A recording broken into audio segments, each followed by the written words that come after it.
Hi all, I've seen some chatter lately about the Wim Hof method versus the Buteyko breathing method. At first glance, these two techniques appear to be contradictory or in competition with each other, but the reality is they're they're somewhat complementary. So the Wim Hof breathing technique, you're probably more familiar with this one. It consists of, a few times a day, taking 30 or 40 deep breaths, partially exhaling and repeating, and then at the end, blowing your air out and seeing how long you can go without breathing. I think it's common for people to be able to go a minute and a half, 2 minutes, 2.5 minutes, 3 minutes maybe using the Wim Hof method. And if you listen to Wim Hof, he talks about how doing this saturates your blood, your tissues, and everything with oxygen. By the way, CO2 is acidic, and so the more you purge out your CO2 while you're doing the breathing, the more alkaline your blood is. He talks a lot about that, having alkaline blood, and the positive benefits that come from this. So, for example, it turns off above a certain blood pH. It turns off the temperature sensor in your skin, the cold temperature sensor, so that when you, well, actually, I'm sorry, it disables the pain sensor, so that when you get into ice cold water, instead of feeling it being painfully cold, it's just cold. You've disabled the pain.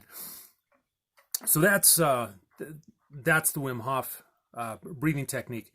Buteyko focuses on tolerating higher CO2 levels.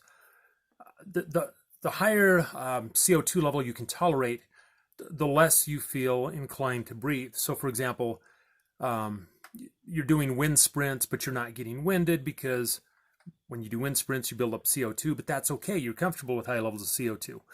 So a Buteyko method, is good for increasing athletic performance.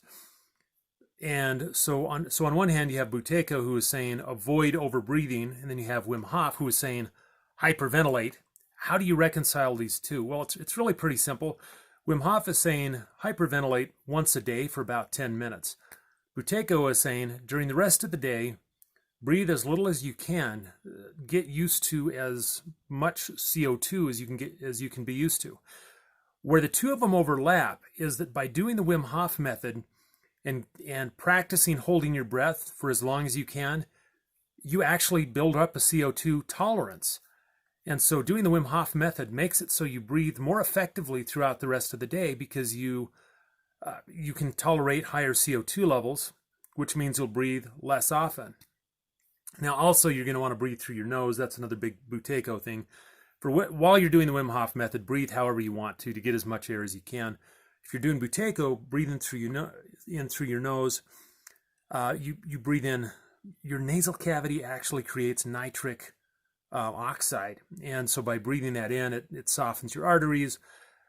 It's actually the same chemical that's found in Viagra, and other stuff like that. So it makes your blood vessels more flexible and all of that. So Buteyko method, Wim Hof method, they're kind of, as I see it, two sides of the same coin. I do the Wim Hof method during the daytime, and that allows me to do Buteyko throughout the day.